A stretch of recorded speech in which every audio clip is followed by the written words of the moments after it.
Hello, this is doctor Neha Bihar. और आज जो हम टॉपिक पढ़ने वाले हैं उसका नाम है इंटेलेक्चुअल प्रॉपर्टी राइट्स या बौद्धिक संपदा अधिकार। अगर आपको लगता है कि किसी वस्तु या पैसे की चोरी ही चोरी है तो आप गलत हैं।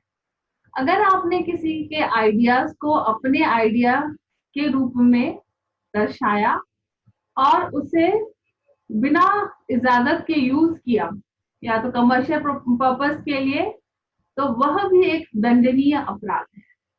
चलिए आगे हम देखते हैं विस्तार में।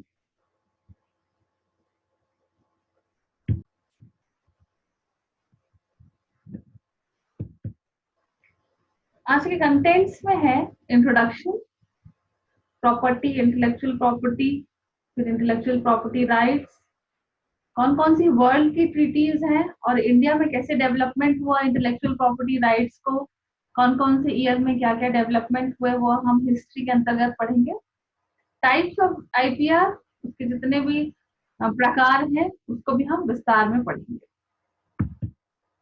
सबसे पहले हम जानेंगे कि प्रॉपर्टी क्या है। प्रॉपर्टी संपदा दो भागों में बांटी जा सकती है, tangible and non tangible. Tangible का शाब्दिक अर्थ है जिसे हम छू सकते हैं, तो वह क्या होगी? फिजिकल प्रॉपर्टी या भौतिक संपदा क्या है आपके पास? मनी है, कार है, या जो भी चीजें हम छू सकते हैं। नॉन टेंजिबल मतलब इंटेलेक्चुअल प्रॉपर्टी, आपके मस्तिष्क की संपदा या आपके खुद के विचार को हम इंटेलेक्चुअल प्रॉपर्टी बोलेंगे। और इसमें नॉन टेंजिबल का एग्जांपल है इंश्योरेंस पॉलिसीज, वह भी आपकी एक तरीके की प्रॉपर्टी। अब इंटेलेक्चुअल प्रॉपर्टी को फिर हम दो भागों में बांट सकते हैं, industrial property and literally and artistic works. Intellectual property या बौद्धिक संपदा को हम यह डिफाइन कर सकते हैं कि यह क्या है? आपके मस्तिष्क का क्रिएशन है, it's a creation of human mind. यह इन्वेंशन हो सकता है, आर्ट का कोई वर्क हो सकता है, लिटरेचर से रिलेटेड वर्क हो सकता है, अगर आपने कोई स्टोरी लिखी, पोएम लिखा, पेंटिंग्स, ड्रामा, इमेजेस एक्सेट्रा।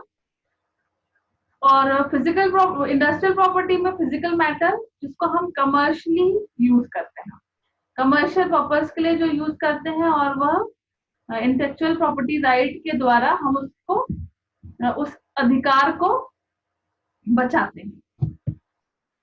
बौद्धिक संपदा अधिकार, तो यह क्या है? एक्सक्लूसिव राइट है या विशेषाधिकार है। Assignment of property right through patent, copyright and trademark to the owner, and it allow the owner to exercise a monopoly and use it for a specified period. आपके मस्तिष्क से जो क्रिएटिव थिंग का जो विकास हुआ है उसे आप ही उसे यूज कर सकते हैं। आपके बिना परमिशन के यूज करना, कोई दूसरे का यूज करना, किसी कमर्शियल पर्पस के यूज करना, यह दंडनीय अपराध है। और यह किसी विशेष समय के लिए दिया जाता है, जनरली 14 ईयर्स टू 20 ईयर्स का टाइम दिया जाता है। History of intellectual property rights, तो दुनिया में देश में कई सदियों से अपने अपने अलग कानून बनाए। 1995 में विश्व व्यापार संगठन, वर्ल्ड ट्रेड ऑर्गेनाइजेशन का निर्माण हुआ और यह अग्रीमेंट बनाया गया जिसका नाम था trips, trade related aspect of intellectual property. इस संगठन का एक समझौता बनाया गया और उसमें यह कहा गया कि सारे देश को विश्व व्यापार संगठन के जो सदस्य हैं उन्हें इसे मानना पड़ेगा और कानून उसी के मुताबिक बनाना पड़ेगा। उसे इसी को हम कहते हैं इंटेलेक्चुअल प्रॉपर्टी राइट्स। यह राइट्स जो है वो आर्टिकल 27 में वर्णित है, universal declaration of human rights में। And it provides the benefit from the protection of moral and material interest, authorship of scientific, literary and artistic production. Importance of this IPR was also realized during 1883, protection of industrial property, जो एक Paris convention के दौरान और the Berne convention में जब हुआ था 1886 में, protection of literally artistic works.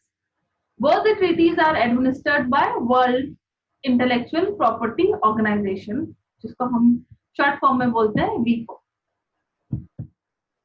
India में इंटेलेक्चुअल प्रॉपर्टी राइट्स के भी अपने हिस्ट्री है। 1856 से लेकर 2005 तक बहुत समय समय परिस्थिति के अनुसार इसका मॉडिफिकेशन हुआ और अभी यह फुल प्रूफ 2005 में 1 जनवरी 2005 से इफेक्टिव है। ब्रॉडली अगर हम डिवाइड करें पेटेंट को, इंटेलेक्चुअल प्रॉपर्टी राइट्स को, तो वह 5 भाग में मेजरली डिवाइड होता है। Patent, copyright, trade secrets, trademark and geographical indications.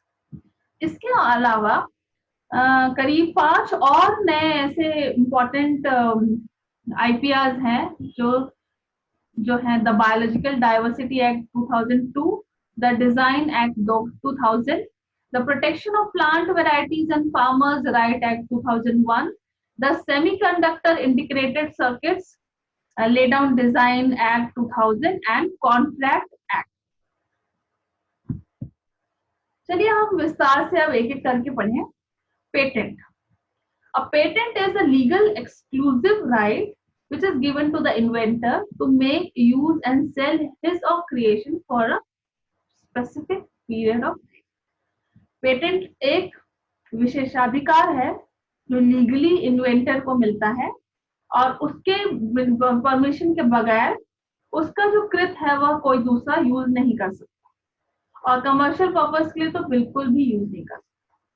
यह गवर्नमेंट के द्वारा प्रोवाइड होता है एंड इसको generally territorial right and negative right भी कहा जाता है। यह क्या करता है, यह एनकरेज कर रहा है, सुरक्षा तो दे ही रहा है, साथ ही साथ ये खोज के लिए उत्साहित भी करता है ऐसे आईपीआर, ऐसे विशेषाधिकार। और फॉर पेटेंटिंग आपके कुछ इंडिविजुअल कैरेक्टरिस्टिक्स हैं जिसके द्वारा किसी भी सब्सटेंस का पेटेंटिंग पॉसिबल है। सबसे पहला जो कैरेक्टरिस्टिक है वो है नोवेल्टी। नोवेल्टी मतलब नयापन, नवीन। जो चीज आपने खोज की है वो एकदम नवीन नई होनी चाहिए, इन्वेंटिव होनी चाहिए, प्रॉब्लम सॉल्विंग अप्रोच होना चाहिए, एकदम यूज टू कुछ अप्रोच नहीं होना चाहिए, एकदम नया होना चाहिए, इंडस्ट्रियल एप्लीकेशन होना चाहिए एंड डिस्क्लोजर। जो भी उसका इंडस्ट्रियल एप्लीकेशन है उसका बकायदा प्रोटोकॉल डिस्क्लोज करना पड़ेगा पेटेंटिंग ऑफिस के में। और पेटेंटेबिलिटी मतलब आपके कंट्री में वह सब्सटेंस पेटेंट के अंदर आना चाहिए। And it prevent third party without authorisation making, manufacturing, using, selling, importing, distributing and licensing. अगर हमको किसी चीज के लिए पेटेंट मिल गया तो हमारे पास ही उसके विशेषाधिकार हैं, दूसरा कोई थर्ड पार्टी उसको ना तो बना सकता है, ना सेल कर सकता है, ना उसे यूज कर सकता है। पेटेंट के बहुत सारे ऑफिशियल ब्रांचेस हैं। जैसे हम छत्तीसगढ़ में हैं तो हमारा ब्रांच है मुंबई। यह हम जो पेटेंट ऑफिस है वह हमारे स्थानीय जगह जहां पर हमारा ब्रांच ऑफिस होगा वहीं हमको पेटेंट अपना एप्लीकेशन देना होगा। जैसे सबसे पहला पेटेंट ऑफिस है चेन्नई, जो आंध्र प्रदेश, कर्नाटका, केरला, तमिलनाडु, लक्षद्वीप, पांडिचेरी को कवर करता है। मुंबई जो ब्रांच ऑफिस है उसमें महाराष्ट्र, गुजरात, मध्य प्रदेश, गोवा, छत्तीसगढ़ है।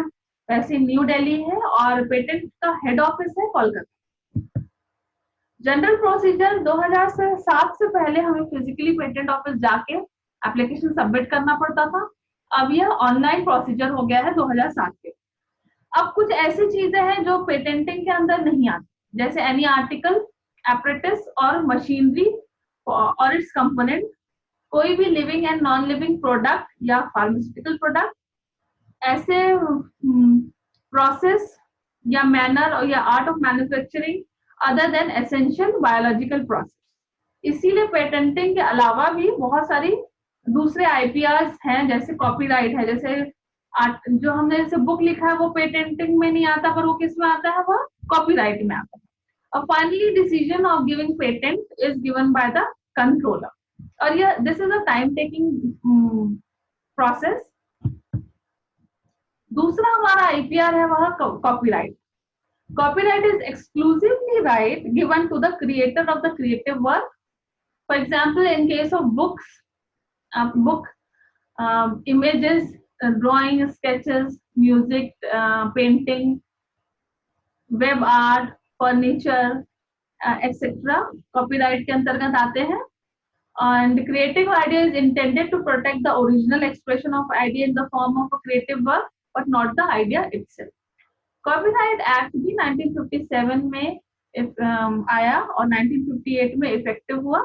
और बीच बीच में हर साल करीबन इसका मॉडिफिकेशन हुआ 5 बार.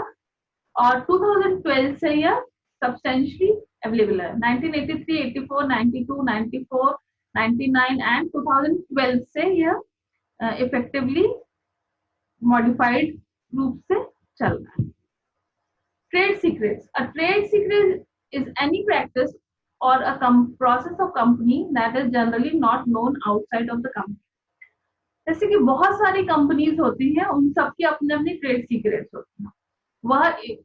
वो कंपनी को economic growth, economic advantage provide करती है कॉम्पिटिटर्स के अगेंस्ट, और वह उनकी खुद की इंटरनल रिसर्च एंड डेवलपमेंट का नतीजा होता है. तो ट्रेड सीक्रेट्स भी आईपीआर में आते हैं. एक कंपनी दूसरे कंपनी का अगर ट्रेड सीक्रेट्स लीक करके या कॉपी करके यूज कर रहा है, वह भी गलत.